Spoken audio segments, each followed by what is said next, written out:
Welcome to Zen Live. Let me push my timer.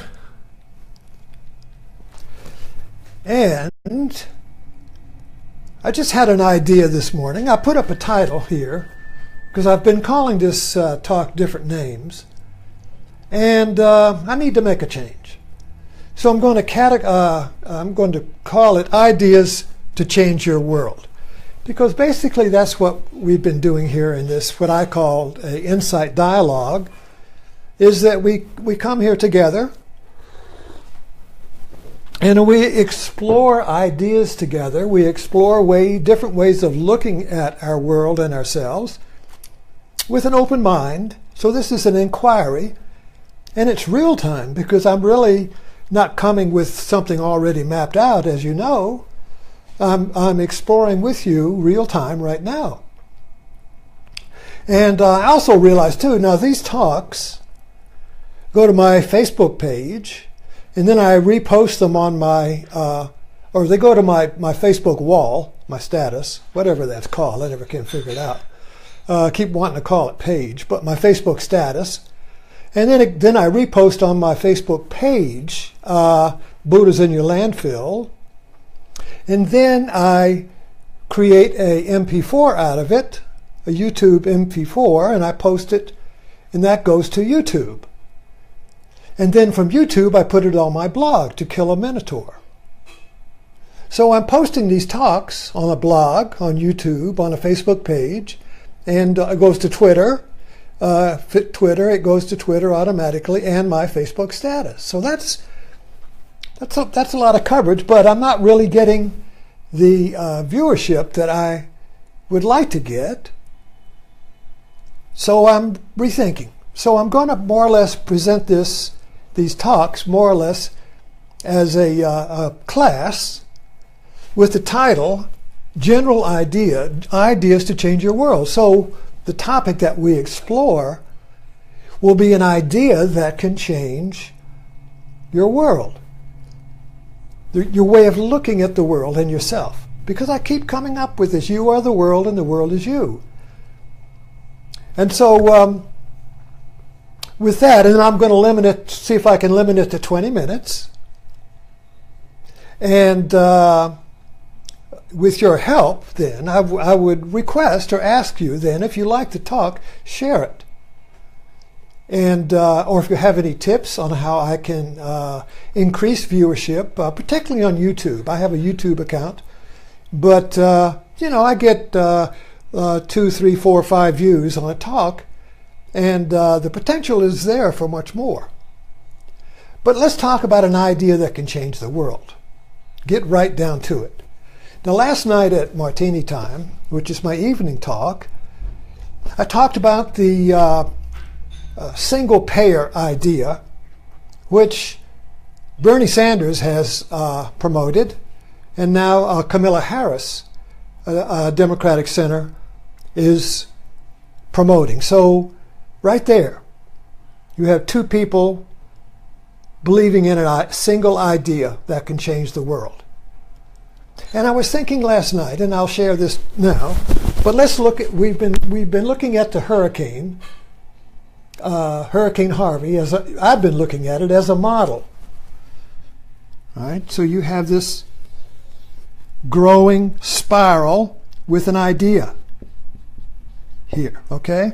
So if you look at the hurricane as a model, it is an eye, or if you look at it as a world view that we create through an idea, the hurricane eye is an idea, and this idea generates energy and attracts energy from the surrounding area. So it just consumes just imagine the area's got all these little waves of energy. And when an eye comes through, a vortex comes through, it integrates all of the energy, all the little breezes and all the little whirlpools and all the little rain clouds. Everything is integrated into this vortex, and it moves in time over the ground. Well, this vortex is created by warm water or conditions. when conditions are right, conditions are ripe for an idea that will create a hurricane. Now, of course, hurricanes are amoral in the sense that they really don't care what they destroy. You see, I mean, they don't. Hurricanes are impersonal forces. They're not. They're not. Oh, I won't go over you because you've been so good. No, hurricanes are just a force, impersonal force. However, hurricanes, because they are impersonal, are both good and bad. So they're bad if they destroy your house. It's good if you get a new house that was better than the old one. So with destruction comes renewal. That's the way nature works. First you clean out the trash, then you build something new. So they work together, but we like to separate them and say it's all bad, no good, no good. Or all good, no bad, you see. We like to separate them. But in fact, a hurricane is both good and bad. Everything in nature is both good and bad. It just depends on which side of the hand you're looking at. Good side, bad side. Same hand. So anyway, we're looking at an idea that is created when conditions are right. So we're taking as an example the idea of single payer. And single payer is an idea for universal health care. Other European countries are using it successfully. And it's already being used here as Medicare. I'm on it. I like it. So it's not like it's a new idea. So it does exist and has been proven to work in different conditions. And we're also at a point where all the alternative ideas that the Democrats and the Republicans have come up with have failed. So Hillary's idea for a healthcare system failed. Obama's healthcare system has succeeded and failed. And now it's kind of like a hurricane going over the ground, and because the conditions Trump is creating does not support Obamacare. So if we're not careful, Obamacare as an idea will dissolve like a hurricane over ground. The warm water won't support it. So we're in a condition where America needs and wants and will have universal health care. And why is that? Well, we're in a state, in the condition where our culture, our materialistic consumer culture, based on competition and survival of the fittest, creates tremendous amounts of stress. And stress creates stress disorders. So much of the illness and disease and ill health of our population is created by the conditions in which we live.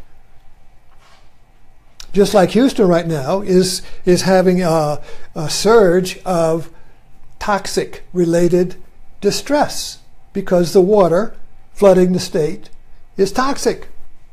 So that's going to create toxic stress, you see.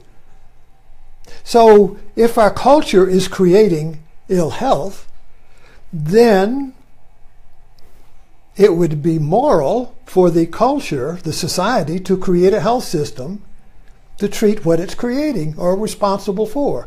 And I'm not saying now that the society is responsible for your diabetes.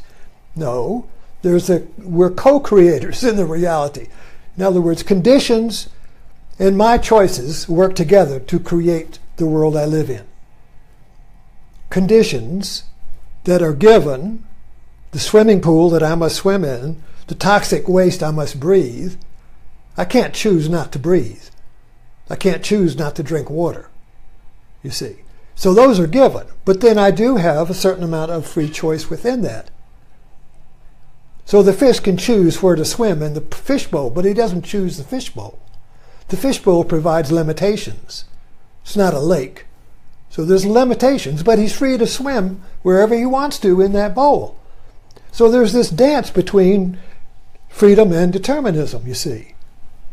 We can't be all free, no fishbowl, and we can't be just regulated by the fishbowl or the conditions. So anyway, what I'm trying to say here, or look at here, is that the warm water conditions are ready for an idea Now, an idea that transforms the world, well, actually, an idea doesn't transform the world, it creates a world. Let's get that straight. A single idea is new because the conditions out of which it rises are new. Never existed before. So the conditions of America right now never existed before. So you can't restore America to a previous America because a previous America will not fit today's America. So you can't go back and get an old blueprint and build a brand new house on it. You're just going to build an old house. So if you need a new and bigger house, you don't go back and get a blueprint of an old house. You design a new house that fits your needs and your circumstances, your family, your aesthetics, you see, and the materials that are available. So all of these things are conditions. What's available, the cost, your needs, your dream, all of these create a single idea. That's it. Our dream house. So we all know what that single idea is before we know it, because when we see it, we recognize it. That's the way Steve Jobs changed the world. Oh, he didn't change the world. He created a new world.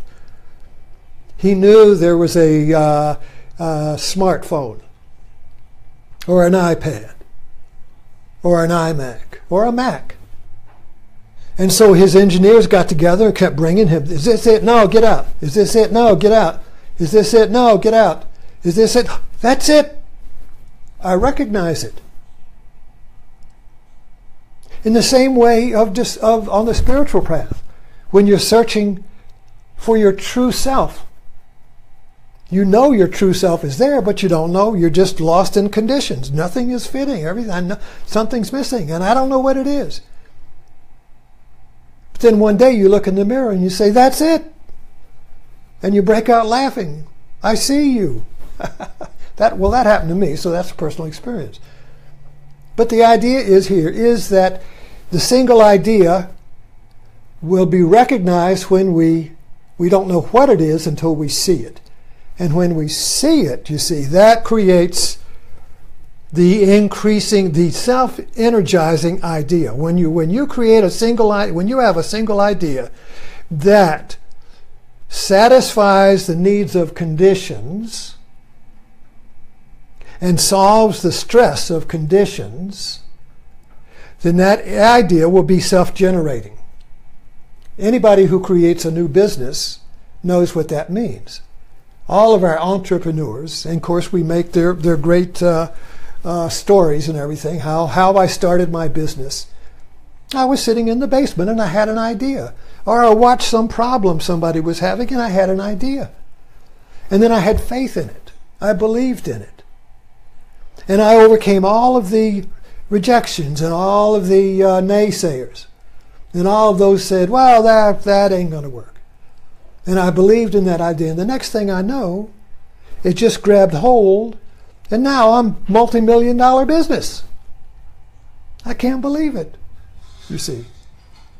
So that's the story of all of these single ideas that create the world. I won't say when you create a new world, that changes the world. But I think the point for me is that the single idea creates the world. And this is why I always return to the axiom or the truth of my old guru who said, God dwells within you as you. Well, God is the creator. So if the creator dwells within you as you, then you too are a creator. But that doesn't mean you create monkeys and turtles. No, you are a co-creator. You take what's existing, monkeys and turtles, and you create a new world out of monkeys and turtles. You create a new world out of what's given. So there's a play here between the creator and the created. What's given, what exists, is what's created. There are particular conditions of not having any health care, and no one can come up with an idea that works either on the Republican or the Democratic side. Up to now, everything has failed. It's kind of like a scientist.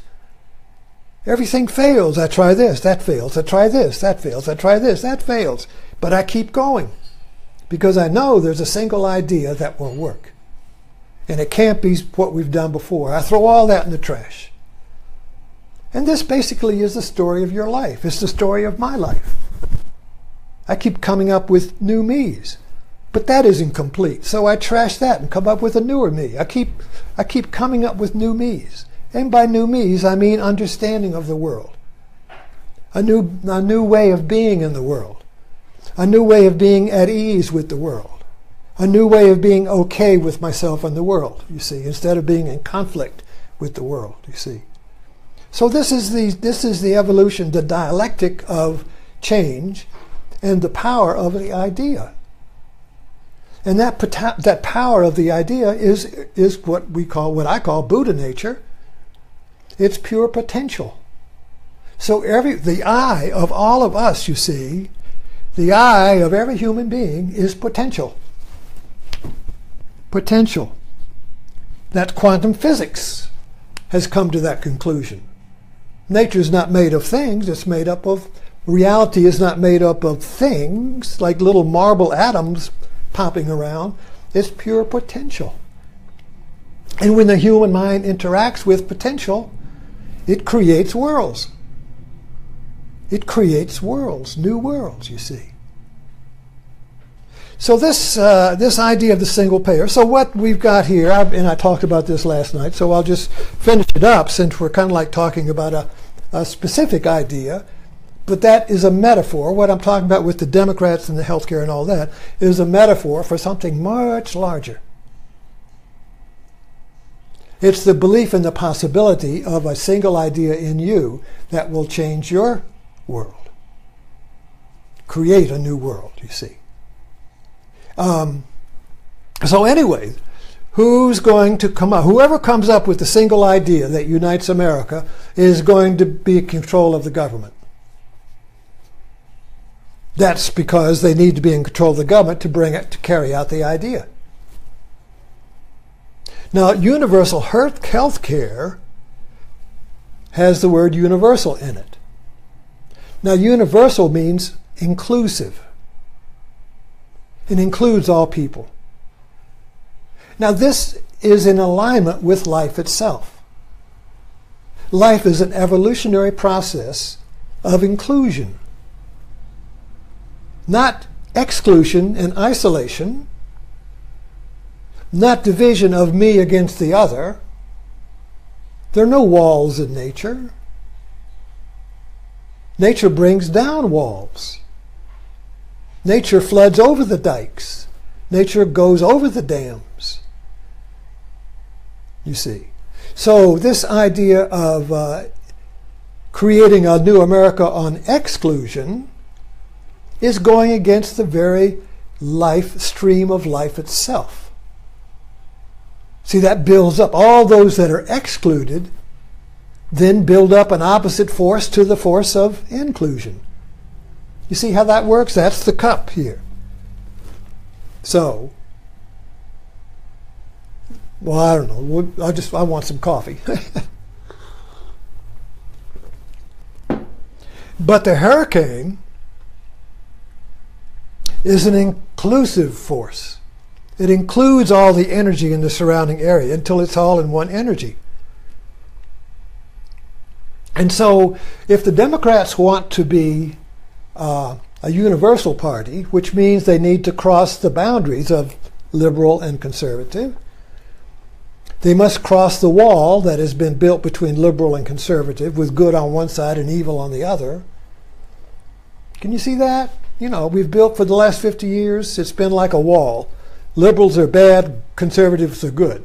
Or liberals are good, conservatives are bad. And you get this wah, wah, wah, wah, wah. Nobody goes anywhere because America's divided. Like Siamese twins that are separated. They still, anyway, it's like two brothers in the back seat, fighting over boundaries of the seat, you see. So an inclusive idea transcends that division. So an inclusive idea is the one, you see, is the one that is 2. The 1, that is 2. So the 1, the new idea, includes the polarities of conflict. The single idea, when it's born, like a baby, is a single idea that includes both parents. That's the way life works. The new, the 1, includes, transcends, but includes the polarity that gave birth to it. So the polarity of left and right in our nation, this value polarity, my value, yes, your value, no. You see, it's a value division. It's not a physical division like the Civil War. That was a physical division. Now we have a value civil war. You see, this division of values is a polarity that cannot grow or trend out. And polarities are suffering because you're constantly rubbing together and fighting and suffering. You're not growing. Life is thwarted. When you have inconsistencies in your nature, like I have always had, it creates a rub. And you want to spiritually grow. You want to find that idea that unites the teaching, that unites the contradictions. The teacher, the study, the religion that unites, or the political affiliation. All of these we invest in because we believe that's the single idea that will unite my contradictions and end my suffering, you see. So it's kind of like Steve Jobs when he says, what is this thing? I got to know. I know there's such a thing as an iPad. What is it? What is it? And somebody finally comes here. That's it. You see. And now all the energy goes into the production of the iPad. But it all comes out of that single idea, that inception. That inception, you see.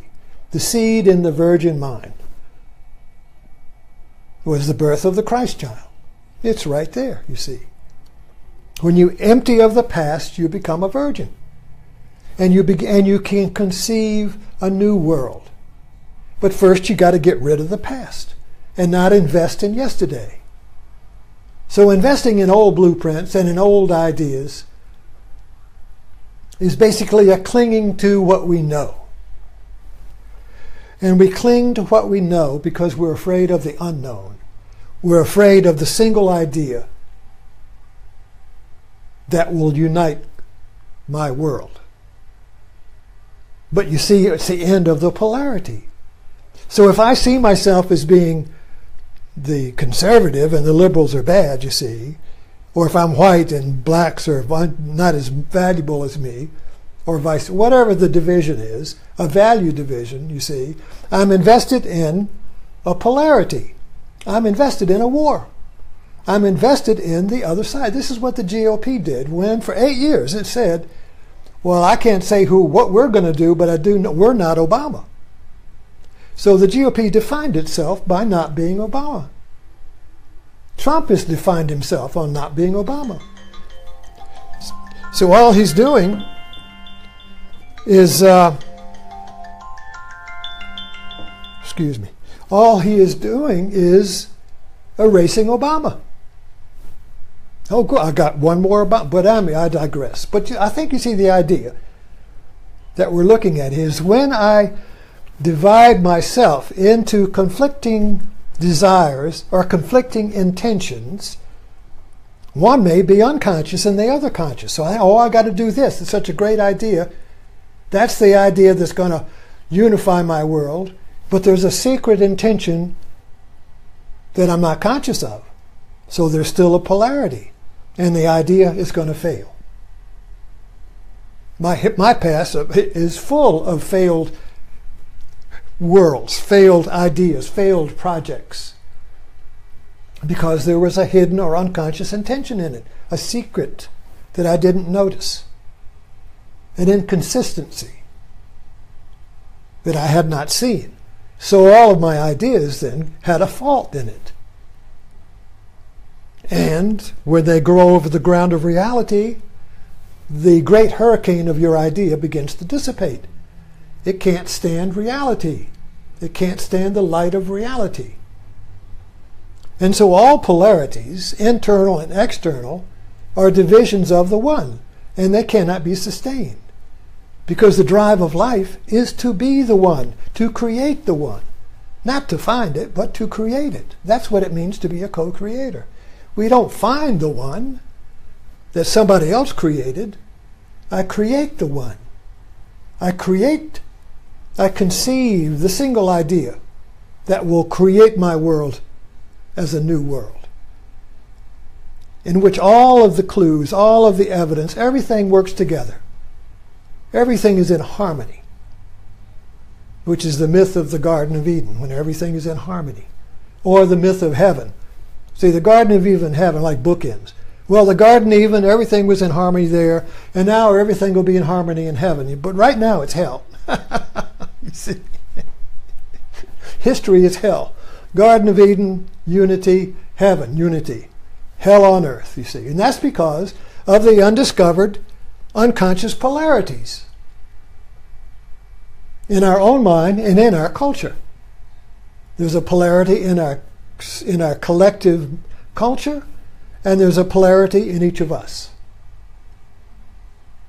If we can discover that single idea that transcends the polarity, yet includes it, you see, because the polarity tries to get rid of itself by excluding its opposite.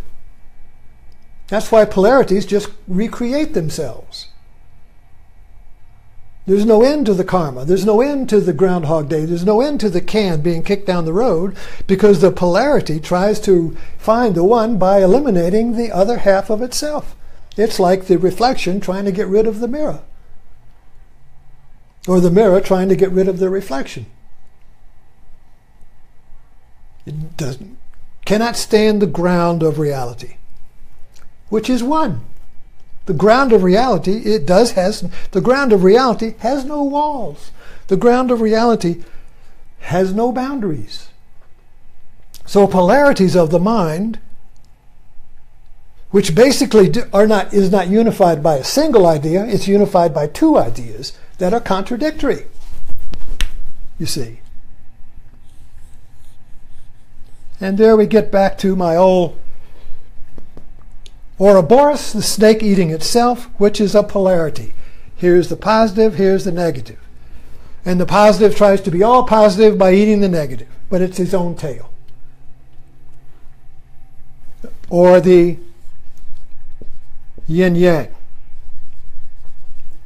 Same thing.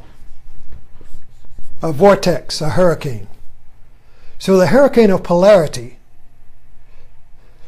cannot be sustained over the ground of unity, over the ground of awareness. Awareness is not divided.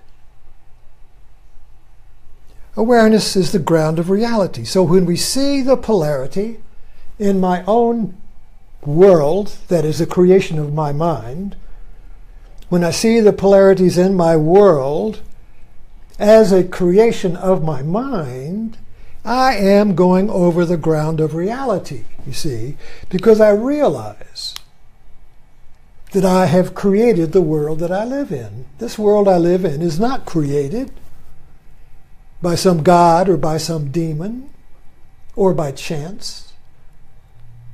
You see, those are the three choices we've got. Either God created the world, but all the problems and the screw-ups and the evil, the devil did that. So you got a polarity right there. You got God as light and the devil as black, going round and round and round. How do I get out? See, what's the end of this, you see? Or science says, well, no, God didn't create the world and the devil didn't create evil. That's just a superstition. It was all created by blind chance. You're just a freak, an accident, a random mutation. But the problem is I'm still created. Instead of created by God or the devil, I'm created by chance. What's the difference? I'm still created. These choices do not affirm humanity and me as a creator, as a co-creator. I create the world I live in. And then what I create creates me. In the same way, and we'll close with this, in the same way that Steve Jobs created the, others too, but primarily he created the computer, cell phone technology that we now live in, and look at this thing right here, you see, hear the bell, 20 minutes? So this thing here creates us. It offers all new potentials that we had never imagined before this was invented. So we created this, and it's creating us. Who knows? We don't know how we're going to turn out. It's an unknown, you see. So with that, thank you for dropping in. And so let's see if we can, I want to restructure this a little bit to create more viewers, because I think we have something to offer here. I think we have an inquiry into our world that is so full of false news and true news that we don't know what the hell's going on. So share this, or give me some comments, how I can improve, what you would like to see, and let's see if we can create a single idea that gets a little bit of traction in this world that we live in. So thank you for dropping in.